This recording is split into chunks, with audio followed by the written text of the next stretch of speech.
Hello students, welcome to everyone. Today we will discuss the topic English grammar. देखो बेटा, आज हम discuss करेंगे इंग्लिश ग्रामर का टॉपिक फिगर ऑफ स्पीच। तो फिगर ऑफ स्पीच हमारे इंग्लिश ग्रामर का एक बहुत ही इंपॉर्टेंट टॉपिक है और हमारे 10th के सिलेबस में भी है। तो फिगर ऑफ स्पीच जिसको हम हिंदी में अलंकार कहते हैं। देखो अभी जैसा कि हम सभी जानते हैं कि अभी किसका फेस्टिवल चल रहा है, अभी थोड़ा शादियों का सीज़न चल रहा है। तो क्या होता है कि कोई भी चीज़ें जैसे हम एक अपने आप को सुंदर बनाने के लिए, इफेक्टिव बनाने के लिए, इम्प्रेसिव बनाने के लिए, जैसे क्या होता है अलंकार आभूषण, जैसे कि हम आभूषण का यूज़ करते हैं ताकि हम बहुत अट्रैक्टिव लगे, बहुत सुंदर लगे।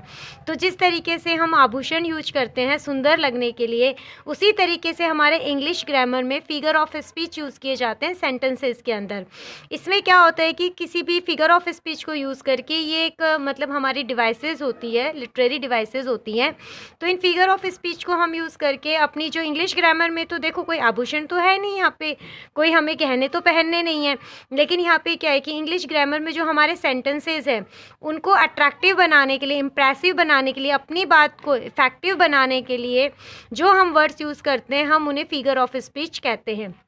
तो फिगर ऑफ स्पीच की हमारी जैसे देखो डेफिनेशन है, वर्ड्स और phrases that makes our language beautiful, effective and impressive known as figure of speech। तो figure of speech क्या होता है, कोई भी words या phrases जो हम यूज़ करते हैं सेंटेंस के अंदर, और वो यूज़ किस लिए किए जाते हैं ताकि हमारी लैंग्वेज बहुत ही ब्यूटीफुल बने, बहुत इफेक्टिव बने और इम्प्रेसिव बने। तो लैंग्वेज को, अपने वर्ड्स को, जो लैंग्वेज को ब्यूटीफुल बनाने के लिए, सेंटेंसेस को ब्यूटीफुल बनाने के लिए, इफेक्टिव बनाने के लिए जो हम वर्ड्स यूज़ करते हैं, यानी कोई भी बात हम सिंपल वे में भी कह सकते हैं, लेकिन उस सिंपल वे में ना कह करके हम उस बात में कुछ ऐसे वर्ड्स यूज़ करते हैं जो हमारे मतलब हमारे सेंटेंसेस को बहुत ही ज़्यादा एम्फेसाइज करते हैं, तो वो हमारे फिगर ऑफ स्पीच कहलाते हैं। देखो कुछ हमारे फिगर ऑफ स्पीच जो मेनली हमारे फिगर ऑफ स्पीच है, जैसे types of figure of speech. तो फर्स्ट है हमारा सिमिली। तो सिमिली क्या होता है, सिमिली एक ऐसा फिगर ऑफ स्पीच होता है जिसको हम एज या लाइक यूज़ करते हैं। सिमिली एक उपमा अलंकार होता है। सिमिली मीन समानता, जैसे comparison between two different things, यानी दो डिफरेंट थिंग्स है, जो दो अलग अलग चीज़ें हैं उनके बीच में कंपैरिजन करना। दो अलग अलग चीज़ें हैं उनके बीच में हम कंपैरिजन करते हैं, उन दोनों के बीच में तुलना करते हैं। क्या वर्ड यूज़ करके, एज या लाइक, यानी उस सेंटेंस में हम एज या लाइक वर्ड यूज़ करके, एज या लाइक मतलब उसके जैसा, ये दोनों वर्ड्स हम यूज़ करते हैं। या तो सेंटेंस में एज मिलता है या उस सेंटेंस में लाइक मिलता है। तो एज या लाइक वर्ड का यूज़ करके जब हम अपना कंपैरिजन करते हैं किसी भी एक चीज़ का दूसरी चीज़ से, तो उसे क्या कहते हैं, simile. Simile figure of speech. जैसे for example, the great Khali looks as strong as an ox. तो जो ये ग्रेट खली है, जैसा आप सभी जानते हो खली जो बहुत फेमस है, तो वो कैसा दिखाई देता है, वो एक ऑक्स की तरह स्ट्रॉन्ग है। तो यहाँ पे जो ग्रेट खली है उसका कंपैरिजन किससे किया गया है, ऑक्स से किया गया है।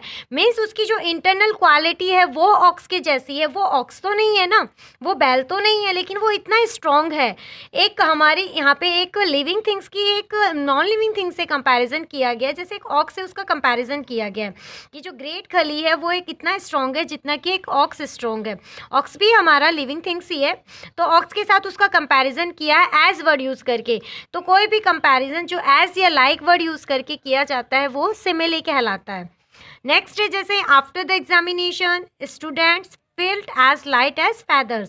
एग्जामिनेशन ओवर होने के बाद, एग्जामिनेशन के बाद स्टूडेंट ने इतना फेल्ट किया, इतना हल्का फेल्ट किया, उन्होंने इतना हल्का महसूस किया जैसे कि फेदर्स जो पंख होते हैं। तो यहाँ पे भी एज से उनका कंपैरिजन किया गया है। तो और भी मैनी एग्जाम्पल हो सकते हैं, जैसे my father is like as rose, मेरा फादर एक रोज़ के जैसे हैं। तो इस तरह से हम कोई भी कंपैरिजन कर सकते हैं जिसमें हम कौन से वर्ड यूज़ करेंगे, एज या लाइक वर्ड यूज़ करेंगे।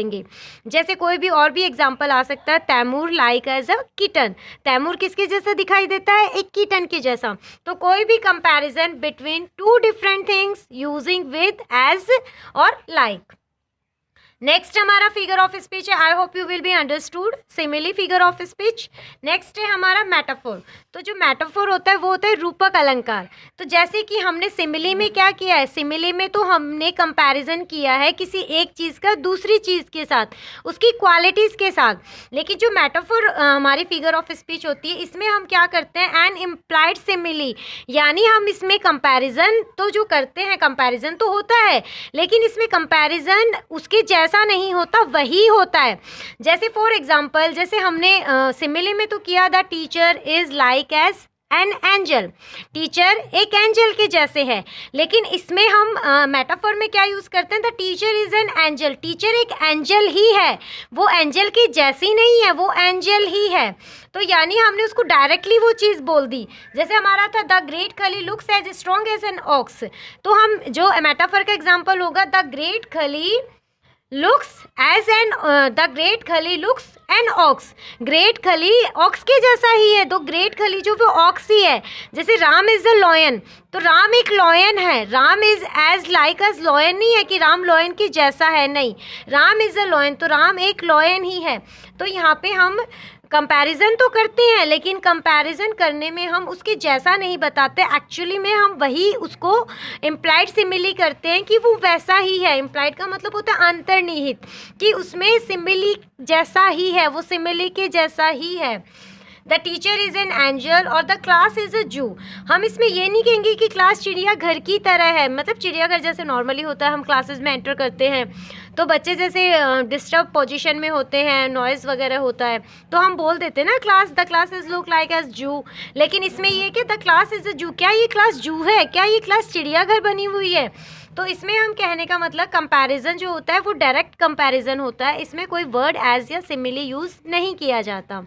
ये हमारे एग्ज़ाम्स में भी आते हैं। और हमारी जो पोएट्री सेक्शन होता है ना बेटा, जब हम पोएट्रीज पढ़ते हैं तो पोएट्रीज में भी पूछा जाता है लिटरेरी डिवाइसेस कि इसमें किस डिवाइस का यूज़ हुआ है, तो हम उसमें बता सकते हैं कि सिमिली का यूज़ हुआ है, मेटाफोर का यूज़ हुआ है, और भी जो अदर हमारे पार्ट्स ऑफ स्पीच है वो यूज़ हुए हैं, सॉरी जो हमारे फिगर ऑफ स्पीच है।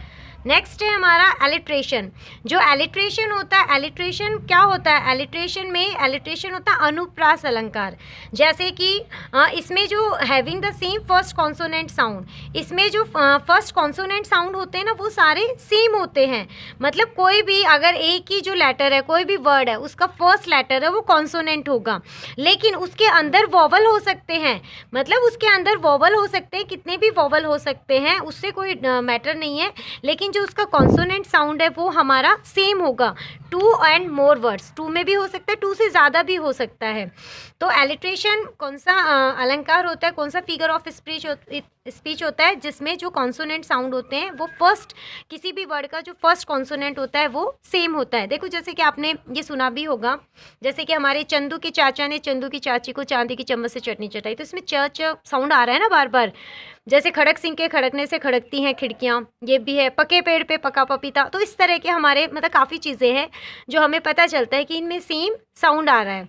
जैसे my dear, deer is dear, तो मेरा डियर मीन्स प्रिय। तो देखो अब इसमें डी और डी सेम है, सेम कॉन्सोनेंट लेटर है ना जो अगेन अगेन रिपीट हो रहे हैं। तो my dear, deer is dear, मेरा प्रिय हिरन बहुत महंगा है। लिटिल लक्ष्मण लाइक्स लीची, जो लिटिल इसमें भी देखो एल एल एल एल ये रिपीट हो रहे हैं बार बार। तो लिटिल लक्ष्मण लाइक्स लीची, तो लिटिल लक्ष्मण है वो लीची को पसंद करता है। तो जो भी कोई भी वर्ड ऐसे जो हमारे रिपीट हो रहे हैं, और भी मेरे एग्जांपल्स हो सकते हैं जिनमें हमारे सेम लेटर्स, अगर जैसे कोई भी जैसे हॉट है, हाउंड है, हिमस्टन है, कोई भी ऐसे वर्ड जो हमारे सेम किसी भी लाइन के अंदर कंटिन्यू अगर वो चलते रहते हैं, या पोएट्री हो सकती है उसमें भी अगर लाइंस में या एक ही लाइन में बार बार वो रिपीट हो रहे हैं, तो वो हमारा एलिट्रेशन का टाइप होता है। नेक्स्ट है हाइपरब्ली। तो जो हाइपरब्ली होता है वो क्या होता है, अतिशयोक्ति अलंकार। मतलब हाइपरब्ली मतलब बहुत ज़्यादा एक्सरेशन हो जाना, बहुत ज़्यादा हो जाना। जैसे अगर मैं आपको एक ऐसे बोलूँ कि मेरा जन्म तो आइंस्टाइन से भी पहले हुआ था, तो ये बहुत ज़्यादा नहीं हो गया, बहुत एक्सेस हो गया, क्योंकि ये एक रियल नहीं है, है ना। तो कोई भी चीज़ को जब हम बढ़ा चढ़ा के बोलते हैं इंग्लिश लैंग्वेज के अंदर, अपने सेंटेंस को इफ़ेक्टिव बनाने के लिए, अपनी बात को इस तरीके से कहने के लिए चाहिए कि हमारी बात पर सभी लोगों का अटेंशन हो। जब जो वर्ड्स हम यूज़ करते हैं अपनी लैंग्वेज को इफेक्टिव बनाने के लिए, वो सारे हमारे फिगर ऑफ स्पीच कहलाते हैं।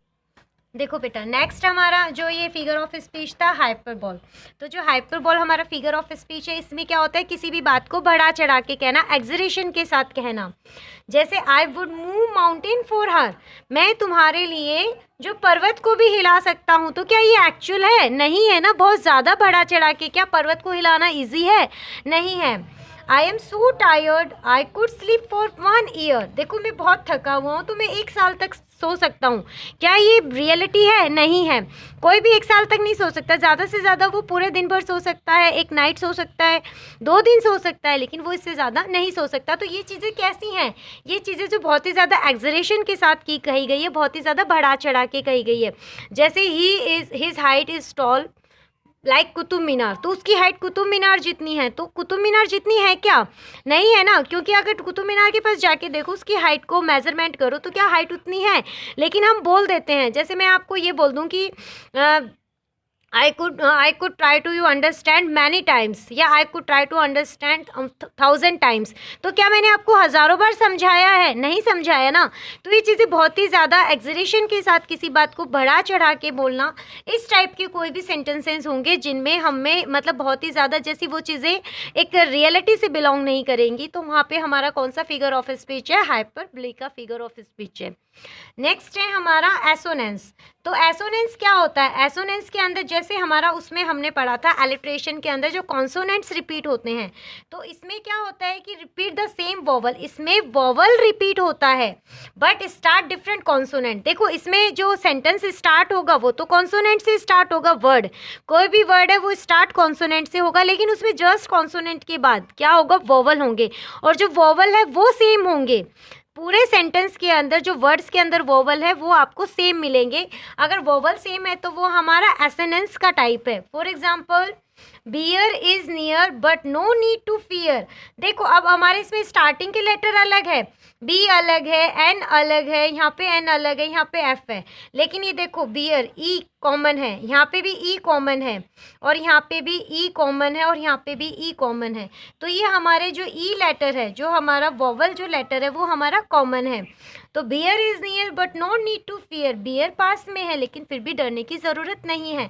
तो हमारे ऐसा कोई भी वर्ड, एसोनेंस का कोई भी ऐसा एग्जाम्पल जिसमें हमारे स्टार्ट तो वो कॉन्सोनेंट से शुरू होंगे, मैनी मतलब कॉन्सोनेंट डिफरेंट होंगे। अगर सेम कॉन्सोनेंट है तो वो हमारा एलिट्रेशन का टाइप हो जाएगा, लेकिन कॉन्सोनेंट डिफरेंट है बट लेकिन जो उनमें वोवल है वो हमारा सेम है।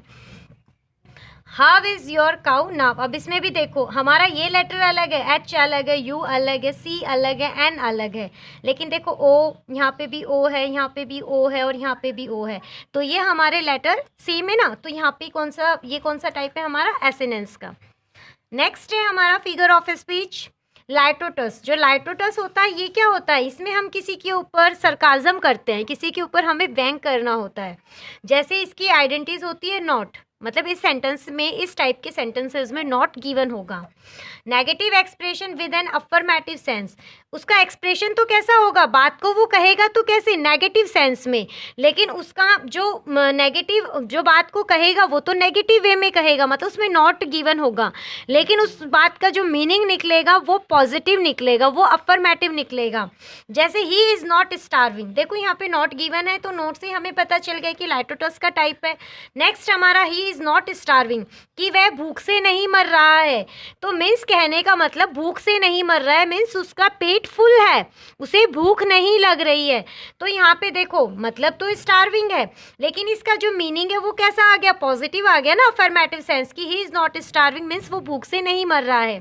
नेक्स्ट है you are not a beauty queen. जैसे हम घर में भी बोल देते हैं या अपनी फ्रेंड्स में भी बोल देते हैं कि तुम कोई ब्यूटी क्वीन नहीं हो, तो मीन्स तुम एक सिंपल लड़की हो। तो वो ब्यूटी के अपोजिट हो गया ना कि तुम एक सिंपल लड़की हो। तो यानी उसने बोला तो क्या है? बोला तो उसने नेगेटिव एक्सप्रेशन है, लेकिन उसका सेंस कौन सा है? पॉजिटिव सेंस है, मतलब तुम एक ब्यूटी क्वीन नहीं हो, तुम एक सिंपल लड़की हो। जैसे हम किसी को भी बोल दे, कोई बहुत स्ट्रॉन्ग है, कोई बहुत ही हेल्दी है, तो हम उसको बोल देते हैं कि you are not a Salman Khan, तुम सलमान खान नहीं हो। तो मीन्स तुम सलमान खान नहीं हो, तुम एक सिंपल पर्सन हो, तुम इतने ज़्यादा पावरफुल नहीं हो। अब हम किसी को, जैसे कोई एक अच्छा बैट्समैन है तो उसको भी बोल देते हैं you are not Virat Kohli, है ना, तो तुम विराट कोहली नहीं हो भाई, तुम एक सिंपल पर्सन हो। तो इस तरीके का मतलब हम बोल तो क्या रहे हैं, नेगेटिव एक्सप्रेशन है, लेकिन उसका सेंस कौन सा मिलेगा हमें, अफर्मेटिव मिलेगा। नेक्स्ट हमारा फिगर ऑफ स्पीच है बेटा रिपीटेशन। जो रिपीटेशन होता है, रिपीटेशन क्या होता है, रिपीटेशन हमारी वो फिगर ऑफ स्पीच होती है जिसमें हमारे वर्ड्स को या सेंटेंसेस को बार बार रिपीट किया जाता है। ये हमारे पोइम्स में भी काफ़ी मिलता है, जिसमें हमारे सेम वर्ड्स रिपीट होते हैं बार बार, या सेम वर्ड्स सिंगल वर्ड्स भी हो सकते हैं और मोर देन 2 वर्ड्स भी हो सकते हैं जो रिपीट होते हैं किसी भी सेंटेंसेज में या किसी भी पैरे में। जैसे हमारा है I felt happy because I saw others happy. तो देखो इसमें हैप्पी हैप्पी रिपीट हो रहा है ना, तो ये भी हो सकता है और इससे भी ज़्यादा हो सकता है, एक पैराग्राफ भी हो सकता है। तो कोई भी ऐसा फिगर ऑफ स्पीच जिसमें वर्ड सेम रिपीट होते हैं तो वो हमें पता चल जाएगा कि वो हमारा रिपीटेशन फिगर ऑफ स्पीच है। ये बहुत ईजी होता है इसको फाइंड आउट करना, इसलिए आपको ज़्यादा दिक्कत नहीं आएगी। नेक्स्ट है हमारा पर्सोनिफिकेशन। तो पर्सोनिफिकेशन कौन सा होता है, देखो इसके पर्सन, जैसे कि इसके नाम से ही पता चल रहा है पर्सन, यानी एक ऐसा फिगर ऑफ स्पीच है जिसमें पर्सन की क्वालिटी है। तो पर्सन की क्वालिटी मीन्स कैसे कि कोई भी नॉन लिविंग थिंग्स है हम उसका लिविंग थिंग्स के साथ कंपैरिजन कर रहे हैं, क्योंकि हमारा जो टॉपिक है फिगर ऑफ स्पीच उसमें हम कंपैरिजन ही करते हैं। तो when an animals bird shown in human form, जब भी कोई नॉन लिविंग थिंग्स है जैसे एनिमल्स है या बर्ड्स है, जब वो ह्यूमन फॉर्म में डिस्प्ले किए जाते हैं, यानी उनमें ऐसी क्वालिटी शो की जाती है जो लिविंग थिंग्स की हो। नॉन लिविंग थिंग्स के अंदर ऐसी क्वालिटी बताना जो लिविंग थिंग्स की क्वालिटी हो, उसका पर्सन के साथ कंपैरिजन करना, that is called personification figure of speech. For example the fire swallowed the entire forest. जो फायर थी उसने स्वैलो कर लिया, उसने निगल लिया पूरे जंगल को। तो ऐसा थोड़ी ना है कि फायर के अंदर निगलने की कोई कैपेसिटी है या उसके अंदर निगलने का कुछ एबिलिटी है, ऐसा थोड़ी ना है कि फायर तो नॉन लिविंग थिंग्स है। ऐसे थोड़ी ना है कि फायर आई और वो पूरे जंगल को निगल गई, ऐसा तो नहीं होता ना। लेकिन उसने क्या किया, इतनी तेज़ फायर लग गई वहाँ पे कि वो पूरा एंटायर जो फॉरेस्ट था कंप्लीट, वो पूरा कंप्लीट डिस्ट्रॉय हो गया। तो यानी इसके अंदर जो मीनिंग है वो कौन सा छिपा हुआ है, यानी कोई भी नॉन लिविंग थिंग्स है उसने ऐसा एक्ट किया जो एक ह्यूमन एक्ट करता है, तो वो हमारा पर्सोनिफिकेशन होता है। जैसे कि हमारी पोएम्स भी है 10th में, फायर एंड आइस वाली पोएम है, तो उनमें उनका कंपैरिजन वो भी एक पर्सोनिफिकेशन है कि उनमें हम ह्यूमन की क्वालिटी को शो किया गया है। नेक्स्ट है if you should keep working hard opportunities are knocking at your door. अगर आप हार्ड वर्किंग करते हो, है ना, तो क्या होगा, जो अपॉर्चुनिटीज़ है वो आपके दरवाजे पर, आपको अपॉर्चुनिटीज़ आपके दरवाजे पर आएगी, यानी अपॉर्चुनिटी आपको आपके पास आएगी। अगर आप अच्छा काम करते हो, अच्छी मेहनत करते हो, तो जो अवसर हैं, जो आपके पास अपॉर्चुनिटीज़ है वो आपको आपके जो डोर को नॉक करेगी, आपके पास आएगी। तो अपॉर्चुनिटीज़ कोई लिविंग थिंग्स तो नहीं है ना कि अपॉर्चुनिटीज़ आई और उसने आपके डोर को ऐसे बेल बजाई, ऐसा तो नहीं है ना। लेकिन क्या है कि अगर आपने वर्किंग हार्ड किया तो अपॉर्चुनिटीज़ आपके दरवाजे पर आएगी। तो मीन्स एक आपका क्या है, नॉन लिविंग थिंग्स की लिविंग थिंग्स के साथ कंपैरिजन किया गया है। नेक्स्ट है हमारा the stars were playing hide and seek with clouds. जो स्टार्स है वो हाइड एंड सीक खेल रहे हैं क्लाउड के साथ। तो देखो अब इसमें भी क्या चीज़ें बता दी, मतलब जो स्टार्स है, क्या तारे कभी नाचते हैं, क्या सूरज कभी बात करते हैं, नहीं होता ना। लेकिन जो पोएट्स होते हैं हमारे, जो आर्ट्स के हमारे लिटरेचर जो होता है इंग्लिश में, उसमें जो क्या होता है कि जो पोएट्स है अपनी पोएम को रिदमिक बनाने के लिए, स्ट्रॉन्ग बनाने के लिए, इफेक्टिव बनाने के लिए, जो लिटरेचर के जो हमारे राइटर्स होते हैं ये भी अपने चैप्टर्स में, अपनी चीज़ों में इस तरीके की वर्ड यूज़ करते हैं कि हमें पता चलता है कि ये लोग क्या यूज़ कर रहे हैं। जो वर्ड्स ऐसे यूज़ करते हैं जिससे हमें ये पता चलता है कि ये अपनी बात को बहुत ही ज़्यादा पावरफुल बना रहे हैं, यानी उसमें नॉन लिविंग थिंग्स के साथ लिविंग थिंग्स की क्वालिटी को डाल देते हैं, जिससे ये लगता है कि डायरेक्टली वही वर्क कर रही है, जो नॉन लिविंग थिंग्स है वही वर्क कर रही है। नेक्स्ट है हमारा फिगर ऑफ स्पीच पैराडॉक्स। जो पैराडॉक्स होता है, पैराडॉक्स क्या होता है, देखो इसके नाम से ही पता चल रहा है, पैराडॉक्स विरोधाभास होता है। स्टेटमेंट दैट इज कॉन्ट्राडिक्टरी, जिसमें स्टेटमेंट कॉन्ट्राडिक्टरी होता है, मतलब जो स्टेटमेंट होता है वो डिफरेंट होता है, यानी उसी बात को आप कह रहे हो और उसी चीज़ से आप कॉन्ट्राडिक्ट हो रहे हो। आप एक बात कर रहे हो, एक चीज़ दूसरी चीज़ को आप उसी वक्त ही कॉन्ट्राडिक्ट कर रहे हो। Means you can save money by spending it. देखो अब सेव और स्पेंड करना, सेव का मतलब होता है बचाना और स्पेंड का मतलब होता है खर्च करना। आप मनी को सेव कर सकते हो इसको खर्च करके, तो ऐसा कैसे हो सकता है। देखो हम अपनी बात से कॉन्ट्राडिक्ट हो गए ना, हमने वो चीज़ की, हम उसी बात के अपोज हो रहे हैं। तो ये हमारा किसका एग्जाम्पल है, पैराडॉक्स का। It is the beginning of an end, क्या है, ये शुरुआत है किसकी? अंत की। ये अंत की शुरुआत है। तो देखो बिगिन और एंड ये दोनों एक दूसरे के अपोजिट हो गए। और क्या है? ये हमारा पैराडॉक्स का एग्जाम्पल है। This is the rule, ignore all rules. अब ये क्या है? देखो ये एक रूल है, इग्नोर ऑल रूल्स, की सभी रूल को इग्नोर करो। तो रूल और इग्नोर मतलब रूल क्या होता है? नियम होता है, जो नियम बनाए जाते हैं, और इग्नोर जिन नियम को फॉलो नहीं किया जाता। तो देखो this is the rule, ignore all rules, तो एक्चुअल में तो कोई रूल ही नहीं है ना, लेकिन ये एक सेंटेंस को बनाया गया है। सेंटेंस को जो पोएट्स होते हैं या लिटरेचर के जो ऑथर होते हैं, वो अपनी बात को रिदमिक बनाने के लिए, इफेक्टिव बनाने के लिए इंग्लिश में हम कुछ ऐसे वर्ड्स यूज़ करते हैं जो हमारे फिगर ऑफ स्पीच कहलाते हैं। देखो बेटा नेक्स्ट हमारा नेक्स्ट फिगर ऑफ स्पीच है ऑक्सीमोरन। तो ऑक्सीमोरन क्या होता है? ऑक्सीमोरन होता है अपोजिट। जो टू वर्ड्स जिसमें होते हैं हैव ऑपोजिट, जो टू वर्ड्स होते हैं वो ऑपोजिट होते हैं एक दूसरे से। जो हमारा ये जो पैराडॉक्स था, पैराडॉक्स में तो क्या होता है कि पैराडॉक्स में ऑपोजिट तो होते हैं, लेकिन वो जो उसी वर्ड से ऑपोजिट होता है, यानी वो वर्ड कहा जाता है हम खुद ही अपनी बात से कॉन्ट्राडिक्ट हो रहे हैं। और ऑक्सीमोरन के अंदर क्या होता है? दो वर्ड्स होते हैं वो ऑपोजिट तो होते हैं, लेकिन उनमें क्या होता है? उनका जो मीनिंग होता है वो सेम होता है, उसमें मीनिंग डिफरेंट नहीं होता। जैसे the comedian was seriously funny. अब देखो यहाँ पे सीरियस और फनी दोनों वर्ड्स क्या है? दोनों वर्ड्स ऑपोजिट है। और यहाँ पे हमारे पैराडॉक्स के अंदर भी ऑपोजिट थे, सेव और स्पेंडिंग। लेकिन इसमें क्या है? इसमें एक ही बात को ऑथर ने कहा है, एक ही बात कही गई है, और उसी बात से वो खुद कॉन्ट्राडिक्ट हो रहा है, उस बात का खुद ही वो अंतर विरोध कर रहा है।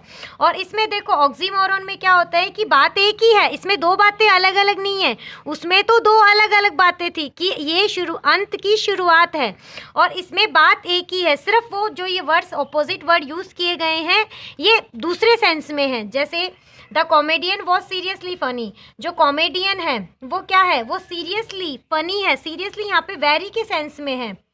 जो कॉमेडियन है वो वास्तव में फ़नी है। जैसे हम कहते हैं ना सीरियसली, अगर हम इस सेंटेंस को ऐसे कहते the comedian was very funny, तो हो सकता है कि कोई इस बात पे इतना ज़्यादा ध्यान नहीं देता।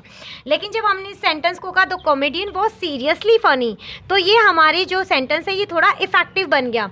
तो इफ़ेक्टिव बनने की वजह से ये थोड़ा सा बोलने में भी अच्छा लगता है, और हमारे जो फिगर ऑफ स्पीच है उसका भी यूज़ हो गया। नेक्स्ट है हमारा do you have original copy, क्या आपके पास ओरिजिनल कॉपी है? अब ये भी देखो यहाँ पे अलग अलग ऑपोजिट है। एक ओरिजिनल होता है, और कॉपी उसकी नकल होती है। ओरिजिनल असल, और ये इसकी कॉपी उसकी नकल। तो दो अलग अलग मीनिंग है हमारे पास, और दोनों एक दूसरे के ऑपोजिट है, लेकिन सेंटेंस तो एक ही है ना। Do you have original copy, क्या आपके पास कॉपी है, असली कॉपी है? जो असल है कॉपी मतलब एक ही कॉपी की बात हो रही है, एक ही पेपर्स की बात हो रही है, उन पेपर्स की जो ओरिजिनल है। तो यहाँ पे दो अलग अलग चीज़ों की बात नहीं हो रही, तो इसलिए हमारा ये टाइप ऑक्सीमोरन और जो हमारा ये पैराडॉक्स है ये दोनों डिफरेंट है। नेक्स्ट है हमारा 11 number figure of speech climax. जो क्लाइमैक्स होता है, क्लाइमैक्स क्या होता है? क्लाइमैक्स होता है क्लाइमैक्स और एंटी क्लाइमैक्स, ये दोनों फिगर ऑफ स्पीच है। तो क्लाइमैक्स में असेंडिंग ऑर्डर में बात कही जाती है, और एंटी क्लाइमैक्स में डिसेंडिंग ऑर्डर में बात कही जाती है। जैसे क्लाइमैक्स में series of ideas in ascending order, ascending order के अंदर जो आइडियाज़ की सीरीज़ होती है, जैसे पहले 1 फिर 2 फिर 3 फिर ऐसे, तो कोई भी जो आइडियाज़ की सीरीज़ है वो असेंडिंग ऑर्डर में चलेगी। जैसे life, liberty and pursuit of happiness, life जीवन, लिबर्टी आज़ादी, एंड परस्यूट ऑफ हैप्पीनेस यानी खुशियों की तलाश। तो देखो पहले जीवन होगा, जीवन के बाद आज़ादी होगी, और उसके बाद ही खुशियों की तलाश होगी। तो यानी इसमें वर्ड्स कैसे जा रहे हैं? असेंडिंग ऑर्डर में जा रहे हैं, स्टेप टू स्टेप वर्ड्स जा रहे हैं। तो ये हमारा क्लाइमैक्स है। Look up in the sky it's a bird, देखो आसमान में ऊपर एक बर्ड है। तो क्या देखा? पहले देखा आसमान में देखा और वहाँ पे एक बर्ड नजर आया, तो ये असेंडिंग ऑर्डर में ना 1 by 1। देखो नेक्स्ट हमारा इसी का है एंटी क्लाइमैक्स, इसी का ऑपोजिट है। इसमें series of ideas in ascending order, और इसमें series of ideas in descending order. इसमें पहले जैसे इस तरीके से आएगा, pursuit of happiness, liberty and life, इस तरीके से आएगा इसमें। He lost his family, his car and his cell phone, देखो उसने अपनी फैमिली को खोया, ये सबसे बड़ी बात थी उसके लिए। हिज कार, अपनी कार को खोया, एंड हिज सेल फोन, और उसके बाद सेल फोन को खोया। तो सेल फोन छोटी चीज़ है, सेल फोन यानी एक असेंडिंग, अगर डिसेंडिंग को सीरीज को हम देखें तो सेल फोन फर्स्ट पे आएगा, सेकंड पे कार आएगा अगर असेंडिंग ऑर्डर में देखते हैं तो, और फिर लास्ट में फैमिली आएगी। लेकिन यहाँ पे ये anti climax figure of speech क्यों है? क्योंकि इसमें आइडियाज़ की जो सीरीज़ है वो डिसेंडिंग ऑर्डर में है। तो he lost his family, his car and his cell phone.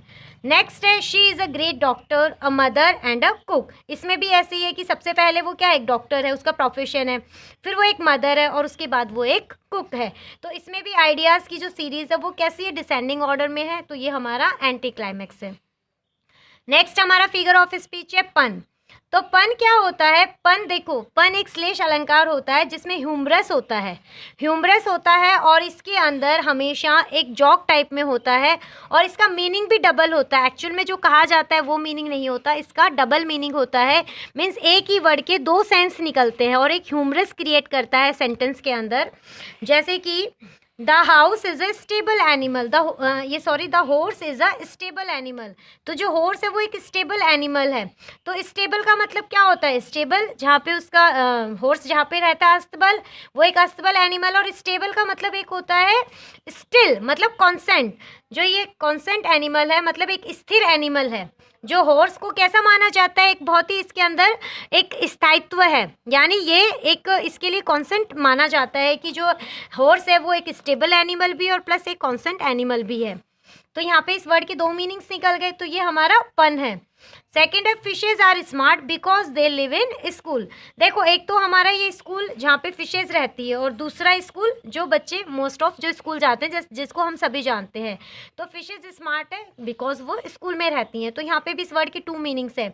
तो कोई भी जैसे एक फॉर एग्जाम्पल एक सेंटेंस और भी हो सकता है, जो पायलट्स होते हैं, है ना, पायलट्स क्या करते हैं? पायलट्स जो होते हैं वो अपनी जो क्लाउड स्टोरेज होती है, पायलट्स को इस बात का नॉलेज होता है, एक pilots flight an aeroplane because they have a sufficient cloud storage. उनके पास एक क्लाउड स्टोरेज होती है सफिशिएंट। जो पायलट होते हैं एरोप्लेन्स जो चलाते हैं, हेलीकॉप्टर्स चलाते हैं, तो उनके पास, उनको हम बोल सकते हैं क्लाउड स्टोरेज होती है ना वहाँ पे, उसके अकॉर्डिंग तो उनको पता रहता है उसके लिए भी। और एक दूसरा होता है हमारा क्लाउड स्टोरेज, जो हमारी फ़ोन की जो मेमोरीज होती है उसमें भी क्लाउड स्टोरेज होती है। तो इस तरह से कोई भी वर्ड है उसके दो सेंस जहाँ पे निकलते हैं वहाँ पे हमारा पन फिगर ऑफ स्पीच यूज होता है। नेक्स्ट है हमारा यूफेमिज्म। तो यूफेमिज्म क्या होता है? यूफेमिज्म होता है a way of speaking unpleasant thing in a pleasant manner. यानी यूफेमिज्म क्या होता है? किसी भी बात को कहना, कोई भी अनप्लेजेंट थिंग है लेकिन उसको प्लेजेंट वे में कहना, यानी कोई भी बुरी बात है आप उसको अच्छे वे में कहो। जैसे he could not make it, वो इसको नहीं कर पाया, अब इसे हमने मेक कर दिया, है ना। तो मेक मतलब वो इस काम को नहीं कर पाया, तो इस चीज़ को हमने ज़्यादा नेगेटिव वे में नहीं कहा ताकि सामने वाले को ज़्यादा बुरा ना लगे। हिज फादर पास्ट अवे, अब हमने यहाँ पास्ट अवे यूज़ कर लिया, तो उसके फादर पास्ट अवे यानी उसके फादर इज़ नो मोर, है ना। तो अगर हम यहाँ ये वर्ड यूज़ करते हैं हिज फादर इज़ डैड, तो वो थोड़ा ज़्यादा अनप्लेजेंट लगता, लेकिन पास्ट अवे कर दिया तो वो थोड़ा सा हमारा अनप्लेजेंट नहीं है। तो इस तरीके से यूफेमिज्म है। ये कुछ हमारी फिगर ऑफ स्पीच थी जो हमारे लिटरेचर में भी बहुत काम आती है, लेसन के लिटरेचर में भी, पोइट्री के लिटरेचर में भी, प्लस आपके सिलेबस में भी है ये टॉपिक। देखो आपके सिलेबस में एक जो मेन टॉपिक है, देखो बेटा आपके सिलेबस के अंदर है ना मेटाफर ज़्यादा दिया हुआ है। आपके सिलेबस में बताया गया है कि जो मेटाफर है वो क्या है ना। मेटाफर के टाइप से मेटाफर के ऊपर ही क्वेश्चन पूछे जाते हैं। तो मेटाफर क्या है? हमारे मेटाफर के देखो टू एलिमेंट्स होते हैं। जैसे कि मेटाफर बताया था आपको, इम्प्लाइड सिमिली, यानी सिमिली के अंदर तो हम एज और लाइक का यूज़ करके कंपैरिजन करते हैं और मेटाफर में हम एज और लाइक का यूज़ नहीं करते। जैसे सिमिली का एग्जाम्पल तो ये हो जाएगा शी इज़ लाइक अ रोज़, वो रोज़ की जैसी है, और हम मेटाफर में बोल देते शी इज़ अ रोज़, वो एक रोज़ ही है। तो यानी हमने उसमें डायरेक्टली हमने उसको वो चीज़ कह दी, तो वही हमारा मेटाफर होता है। मेटाफर के देखो, मेटाफर के टू एलिमेंट्स होते हैं, टैनर और व्हीकल। जो टैनर होते हैं, टैनर में क्या होता है? Metaphoric word is applied, metaphoric word use किया जाता है।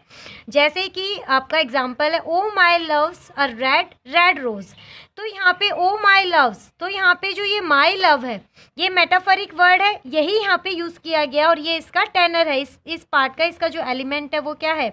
इसके टू एलिमेंट्स है, ये इसके टैनर का फंक्शन करता है। व्हीकल जो इसका सेकंड पार्ट होता है, ये मेटाफोरिक वर्ड इटसेल्फ, इसमें मेटाफोरिक वर्ड ही खुद होता है, क्योंकि हमने मेटाफोरिक वर्ड हमारा क्या है? Rose. My love's a red red rose, तो जो मेरा लव है वो एक रेड रोज़ के समान है, ये रेड रोज़ है। तो यहाँ पे समान तो नहीं है क्योंकि वो रेड रोज़ ही है, जो मेरा प्यार है वो रेड रोज़ है, क्योंकि हम यहाँ पे कंपैरिजन नहीं कर रहे। तो जो ये वर्ड है, जो मेटाफरिक वर्ड है रोज़, ये इसका व्हीकल है। और जो इस वर्ड को जो अप्लाइड जिस पे किया जा रहा है यानी लव पे ही तो यूज़ किया जा रहा है ना। रोज़ कौन है, वो लव ही तो है ना, रेड रोज़। तो यहाँ पे जो लव है, माई लव है, वो इसका टेनर है, यानी जो सब्जेक्ट खुद इसके ऊपर वर्क कर रहा है। नेक्स्ट है हमारे मेटाफर के टाइप्स हैं जिन पे ऊपर हमारा क्वेश्चन बेस्ड होते हैं। जैसे मिक्स्ड मेटाफर, तो मिक्स्ड मेटाफर क्या होता है, combines two metaphors which do not normally go together. यानी मिक्स्ड मेटाफर कैसा होता है, मेटाफर होते हैं उसमें टू मेटाफर्स होते हैं, टू मेटाफर्स यूज होते हैं। टू मेटाफर्स क्या होते हैं, जो नॉर्मली गो टुगेदर, जो एक साथ नहीं आते हैं, जिनका कोई मीनिंग नहीं होता। मतलब वो दोनों अगर हम यूज़ करते हैं तो मीनिंग एक का ही निकलता है, दोनों का कोई मीनिंग नहीं है, लेकिन फिर भी इफ़ेक्टिव बनाने के लिए लैंग्वेज को ये मेटाफर यूज़ किए जाते हैं।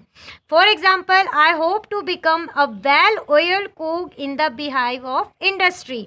यानी मुझे उम्मीद है, क्या उम्मीद है मुझे ये उम्मीद है, मुझे ये आशा है कि मैं बन सकता हूँ, क्या बन सकता हूँ, अ well oiled cook in the beehive of industry.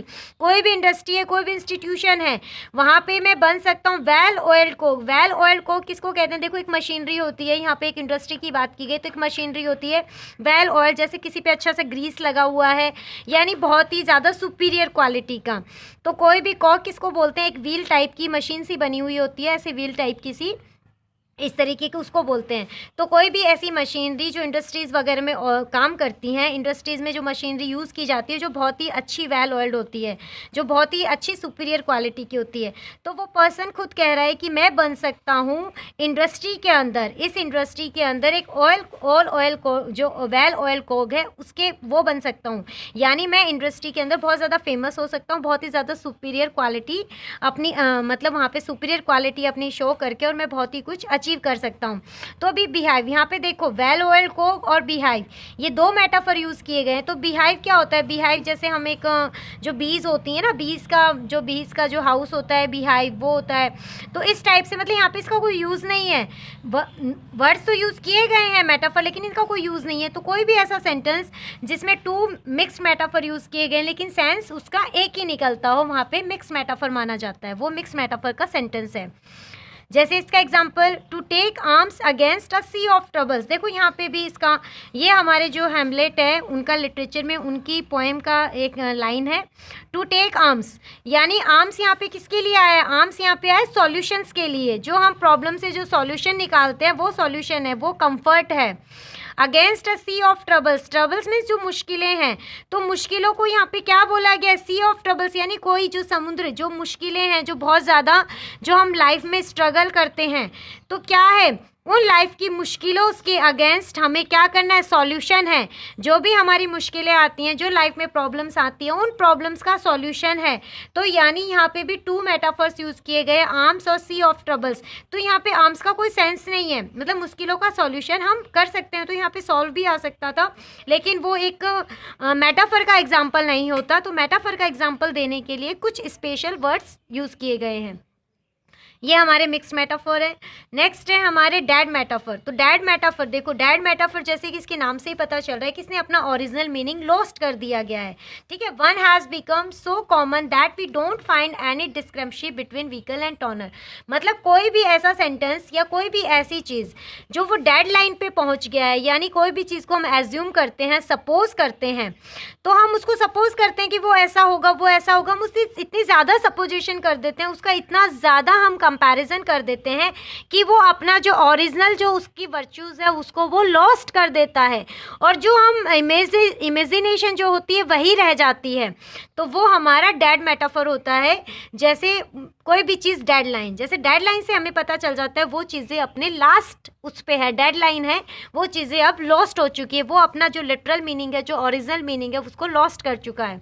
The time is running out, देखो इस सेंटेंस से पता चल रहा है the time is running out, मतलब इसका मतलब क्या है, वी हैव नो टाइम, हमारे पास टाइम नहीं है, तो टाइम बहुत तेज़ी से भाग रहा है, तो उसकी जो एक्चुअलिटी जो चीज़ थी वो उसने ख़त्म कर दी है। यानी जो टाइम है वो किस सेंस में आ गया, वो एक रनिंग प्रोसेसिंग में आ गया, तो हमने उसको इतना एज्यूम किया कि अब वो अपनी एक्चुअलिटी को ख़त्म कर चुका है। नेक्स्ट है हमारा इम्प्लाइड मेटाफर। जो इम्प्लाइड मेटाफर वो क्या होता है, इम्प्लाइड मेटाफर में क्या होता है, क्लियर कंपैरिजन होता है। कोई भी टू डिफरेंट थिंग्स है उनके बीच में डायरेक्ट कंपैरिजन इम्प्लाइड मेटाफर है। जैसे कि गोल्डन बैक्ड स्किन। अब गोल्डन, गोल्डन क्या होता है, गोल्डन एक कलर है, ठीक है, सुनहरा कलर। बैक्ड, कोई भी चीज़ बैक की जाती है हम उसको सुनहरा होने तक भूनते हैं। स्किन, और जो हमारी स्किन है वो भी कैसी है, तो ये गोल्डन और स्किन, तो जो स्किन है वो हमारी कैसी है, वो भी स्किन गोल्डन कलर की है। तो यानी इसका कंपैरिजन, डायरेक्ट कंपैरिजन किया गया। तो इस सेंटेंस को देख के तो हम इम्प्लाइड मेटाफर है, यानी मेटाफर ही जैसा ही है, ये मेटाफर ही है कि मेटाफर में हम जैसे बोल देते हैं ना कि ही इज़ एन ऑक्स, वो एक ऑक्स है, तो वो भी यही चीज़ बोला गया है कि गोल्डन पैक्ड स्किन की जो स्किन है वो गोल्डन पैक्ड है। यानी कहने का मतलब जो पूरा इसको बैक कहाँ तक किया गया, बिल्कुल गोल्डन स्किन तक। तो इस तरीके से इसमें डायरेक्ट कंपैरिजन। ये हमारे कुछ मेटाफर के एग्जांपल्स थे। आई hope you will be understood. Thank you बेटा।